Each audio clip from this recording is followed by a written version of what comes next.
Mathematics began as a way to quantify our world, to measure land, predict the motions of planets, and keep track of commerce. Then came a problem considered impossible. The secret to solving it was to separate math from the real world, to split algebra from geometry, and to invent new numbers so fanciful they are called imaginary. Ironically, 400 years later, these very numbers turn up in the heart of our best physical theory of the universe. Only by abandoning math's connection to reality could we discover reality's true nature.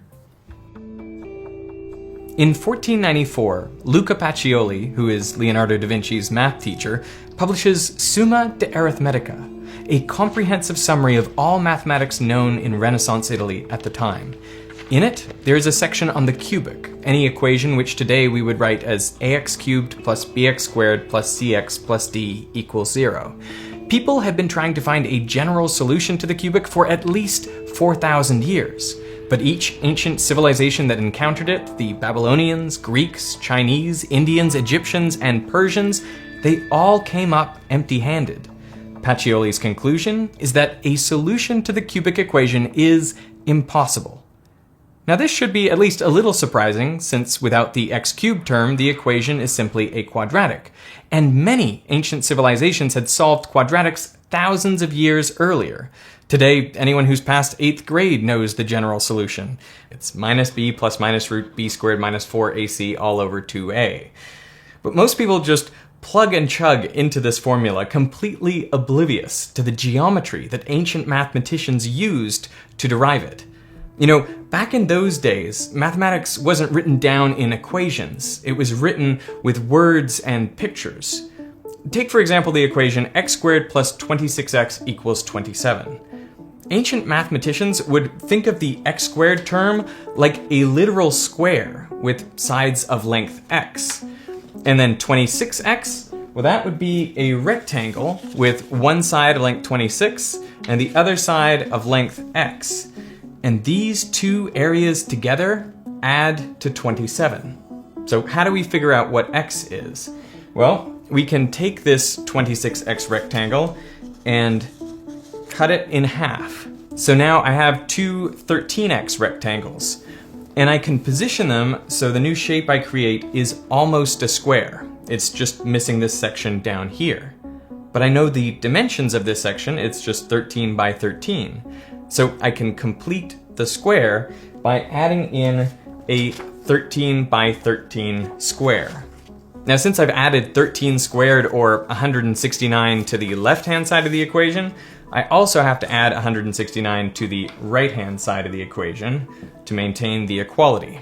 So now I have this larger square with sides of length x plus 13, and it is equal to 196.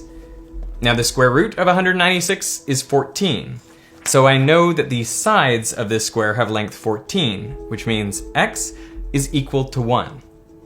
Now, this is a great visual way to solve a quadratic equation, but it isn't complete. I mean, if you look at our original equation, x equals 1 is a solution, but so is negative 27. For thousands of years, mathematicians were oblivious to the negative solutions to their equations because they were dealing with things in the real world, lengths and areas and volumes. I mean, what would it mean to have a square with sides of length negative 27? That just doesn't make any sense. So for those mathematicians, negative numbers didn't exist. You could subtract, that is, find the difference between two positive quantities, but you couldn't have a negative answer or negative coefficients. Mathematicians were so averse to negative numbers that there was no single quadratic equation. Instead, there were 6 different versions arranged so that the coefficients were always positive. The same approach was taken with the cubic. In the 11th century, Persian mathematician Omar Khayyam identified 19 different cubic equations, again keeping all coefficients positive. He found numerical solutions to some of them by considering the intersections of shapes like hyperbolas and circles. But he fell short of his ultimate goal, a general solution to the cubic. He wrote, "Maybe one of those who will come after us will succeed in finding it." 400 years later and 4,000 kilometers away, the solution begins to take shape. Scipione del Ferro is a mathematics professor at the University of Bologna. Sometime around 1510, he finds a method to reliably solve depressed cubics. These are a subset of cubic equations with no x-squared term. So what does he do after solving a problem that has stumped mathematicians for millennia? One considered impossible by Leonardo da Vinci's math teacher? He tells no one. See, being a mathematician in the 1500s is hard. Your job is constantly under threat from other mathematicians who can show up at any time and challenge you for your position. You can think of it like a math duel. Each participant submits a set of questions to the other, and the person who solves the most questions correctly gets the job, while the loser suffers public humiliation. As far as Del Ferro knows, no one else in the world can solve the depressed cubic. So by keeping his solution secret, he guarantees his own job security. For nearly 2 decades, Del Ferro keeps his secret. Only on his deathbed in 1526 does he let it slip to his student Antonio Fior. Fior is not as talented a mathematician as his mentor, but he is young and ambitious. And after Del Ferro's death, he boasts about his own mathematical prowess, and specifically his ability to solve the depressed cubic. On February 12, 1535, Fior challenges mathematician Niccolò Fontana Tartaglia, who has recently moved to Fior's hometown of Venice. Niccolò Fontana is no stranger to adversity. As a kid, his face was cut open by a French soldier, leaving him with a stutter. That's why he's known as Tartaglia, which means stutterer in Italian. Growing up in poverty, Tartaglia is largely self-taught. He claws his way up through Italian society to become a respected mathematician. Now, all of that is at stake. As is the custom, in the challenge, Tartaglia gives a varied assortment of 30 problems to Fior.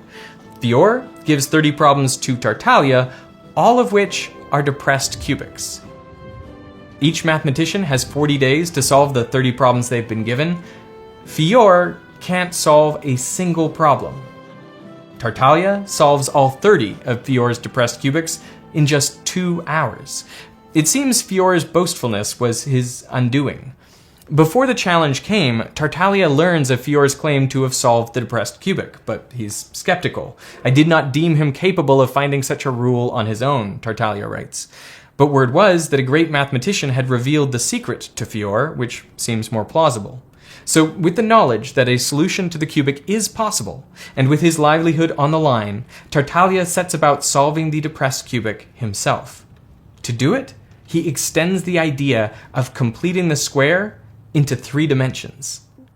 Take the equation x cubed plus 9x equals 26. You can think of x cubed as the volume of a cube with sides of length x. And if you add a volume of 9x, you get 26. So just like with completing the square, we need to add onto the cube to increase its volume by 9x. Imagine extending 3 sides of this cube out a distance y, creating a new larger cube with sides of length, call it z. Z is just x plus y. The original cube has been padded out, and we can break up the additional volume into 7 shapes. There are 3 rectangular prisms with dimensions of x by y, and another 3 narrower prisms with dimensions of x by y. Plus, there's a cube with a volume y cubed. Tartaglia rearranges the 6 rectangular prisms into one block. One side has length 3y, the other has a length x plus y, which is z, and a height is x. So the volume of this shape is its base, 3yz, times its height, x. And Tartaglia realizes this volume can perfectly represent the 9x term in the equation if its base is equal to 9. So he sets 3yz equals 9.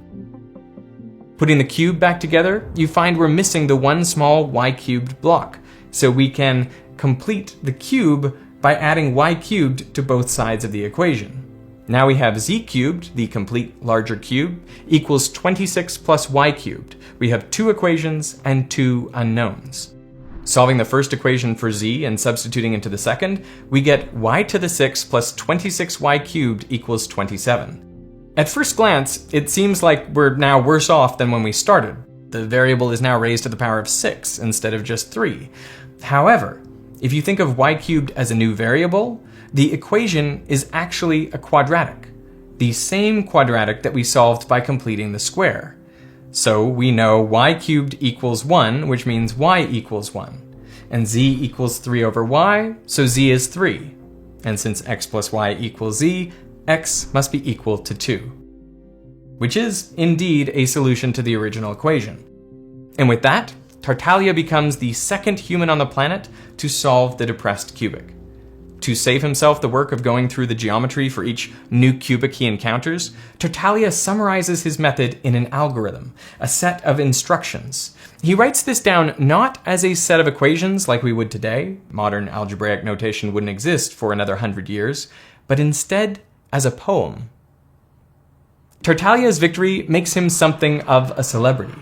Mathematicians are desperate to learn how he solved the cubic, especially Girolamo Cardano, a polymath based in Milan.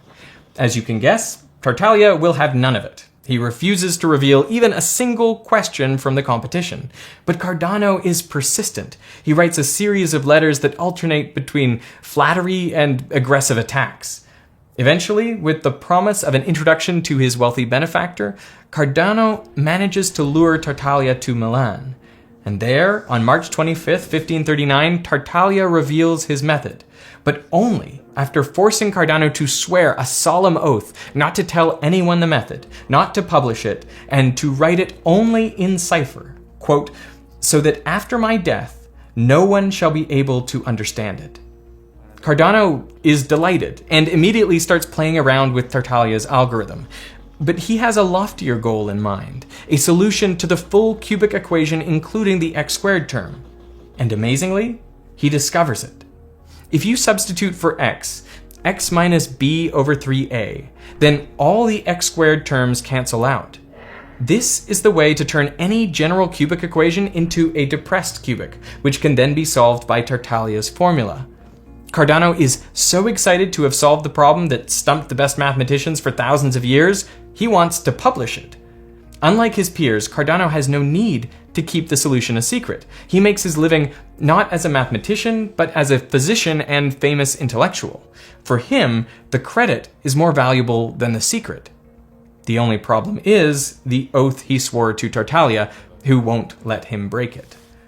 And you might think this would be the end of it, but in 1542, Cardano travels to Bologna, and there he visits a mathematician who just happens to be the son-in-law of one Scipione del Ferro, the man who, on his deathbed, gave the solution to the depressed cubic to Antonio Fiore.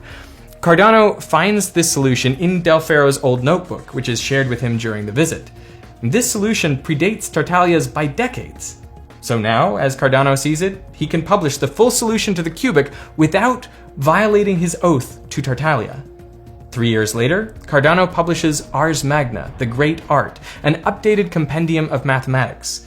Written in 5 years, may it last for 500. Cardano writes a chapter with a unique geometric proof for each of the 13 arrangements of the cubic equation. Although he acknowledges the contributions of Tartaglia, del Ferro, and Fiore, Tartaglia is displeased, to say the least. He writes insulting letters to Cardano and CCs a good fraction of the mathematics community. And he has a point. To this day, the general solution to the cubic is often called Cardano's method. But Ars Magna is a phenomenal achievement. It pushes geometrical reasoning to its very breaking point, literally. While Cardano is writing Ars Magna, he comes across some cubic equations that can't easily be solved in the usual way, like x cubed equals 15x plus 4. Plugging this into the algorithm yields a solution that contains the square roots of negative numbers. Cardano asks Tartaglia about the case, but he evades and implies Cardano is just not clever enough to use his formula properly. The reality is, Tartaglia has no idea what to do either. Cardano walks back through the geometric derivation of a similar problem to see exactly what goes wrong. While the 3D cube slicing and rearrangement works just fine, the final quadratic completing the square step leads to a geometric paradox. Cardano finds part of a square that must have an area of 30, but also sides of length 5. Since the full square has an area of 25, to complete the square, Cardano has to somehow add negative area. That is where the square roots of negatives come from, the idea of negative area. Now, this isn't the first time square roots of negatives show up in mathematics. In fact, earlier in Ars Magna is this problem. Find two numbers that add to 10 and multiply to 40. You can combine these equations into the quadratic x squared plus 40 equals 10x. But if you plug this into the quadratic formula, the solutions contain the square roots of negatives. The obvious conclusion is that a solution doesn't exist, which you can verify by looking at the original problem. There are no two real numbers which add to 10 and multiply to 40. So mathematicians understood square roots of negative numbers were math's way of telling you there is no solution. But this cubic equation is different. With a little guessing and checking, you can find that x equals 4 is a solution. So why doesn't the approach that works for all other cubics find the perfectly reasonable solution to this one? Unable to see a way forward, Cardano avoids this case in Ars Magna, saying the idea of the square root of negatives is as subtle as it is useless. But around 10 years later, the Italian engineer Raphael Bombelli picks up where Cardano left off. Undeterred by the square roots of negatives and the impossible geometry they imply, he wants to find a way through the mess to the solution. Observing that the square root of a negative cannot be called either positive or negative, he lets it be its own new type of number. Bombelli assumes the two terms in Cardano's solution can be represented as some combination of an ordinary number and this new type of number, which involves the square root of -1. And this way, Bombelli figures out that the two cube roots in Cardano's equation are equivalent to 2 plus or minus the square root of -1. So when he takes the final step and adds them together, these square roots cancel out, leaving the correct answer 4. This feels nothing short of miraculous. Cardano's method does work, but you have to abandon the geometric proof that generated it in the first place. Negative areas, which make no sense in reality, must exist as an intermediate step on the way to the solution. Over the next 100 years, modern mathematics takes shape. In the 1600s, François Viet introduces the modern symbolic notation for algebra, ending the millennia-long tradition of math problems as drawings and wordy descriptions. Geometry is no longer the source of truth. René Descartes makes heavy use of the square roots of negatives, popularizing them as a result. And while he recognizes their utility, he calls them imaginary numbers, a name that sticks, which is why Euler later introduces the letter I to represent the square root of -1. When combined with regular numbers, they form complex numbers. The cubic led to the invention of these new numbers and liberated algebra from geometry. By letting go of what seems like the best description of reality, the geometry you can see and touch, you get a much more powerful and complete mathematics that can solve real problems. And it turns out, the cubic is just the beginning. In 1925, Erwin Schrödinger is searching for a wave equation that governs the behavior of quantum particles, building on de Broglie's insight that matter consists of waves. He comes up with one of the most important and famous equations in all of physics, the Schrödinger equation. And featured prominently within it is I, the square root of -1. While mathematicians have grown accustomed to imaginary numbers, physicists have not and are uncomfortable seeing it show up in such a fundamental theory. Schrödinger himself writes, "What is unpleasant here, and indeed directly to be objected to, is the use of complex numbers. The wave function psi is surely fundamentally a real function. This seems like a fair objection, so why does an imaginary number that first appeared in the solution to the cubic turn up in fundamental physics? Well, it's because of some unique properties of imaginary numbers. Imaginary numbers exist on a dimension perpendicular to the real number line.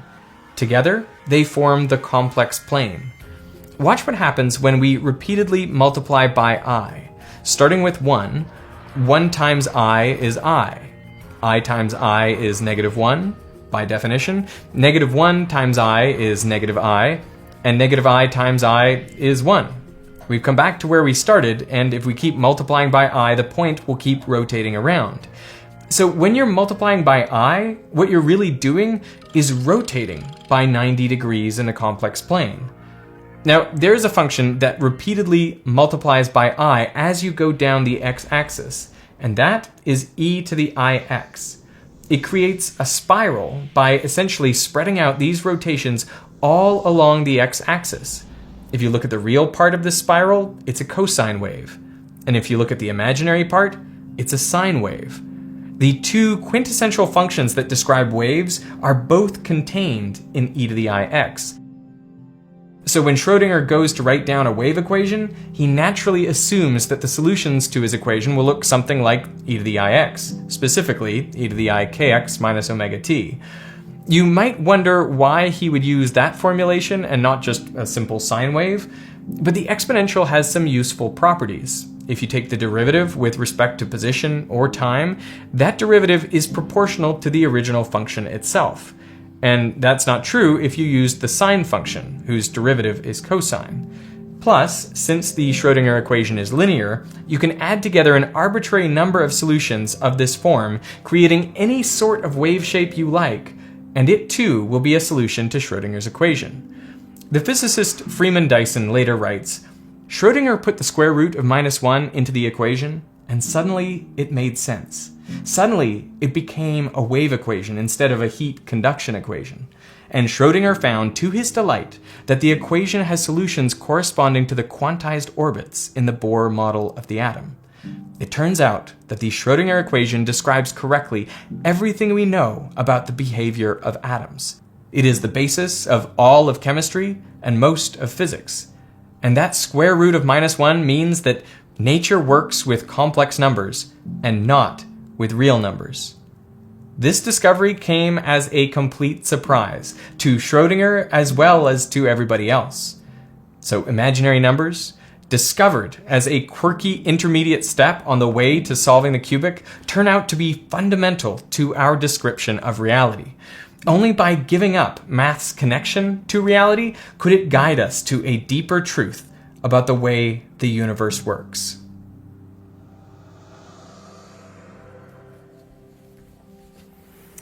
Not gonna lie, I learned a ton while making this video, because I really had to engage with some ideas that I was already familiar with. And that is exactly what happens with Brilliant, the sponsor of this video. Brilliant is a website and app that teaches you all kinds of STEM concepts, from geometry to quantum mechanics, and you learn by doing. They use interactivity to bring your understanding to the next level. Like calculus? No problem. It's way more fun when you work through the material yourself and get to manipulate it visually. Check out these surfaces of revolution, a clear demonstration of how you can use an integral to find volume. The problems are carefully curated to increase in difficulty as you go, and if you get stuck, there is always a helpful hint. If this video has whetted your appetite for complex numbers, they have an awesome course on that subject, from the Mandelbrot set to Euler's formula. And for viewers of this channel, Brilliant is offering 20% off an annual subscription to the first 200 people to sign up. Just go to brilliant.org/Veritasium. I will put that link down in the description. So I want to thank Brilliant for supporting Veritasium, and I want to thank you for watching.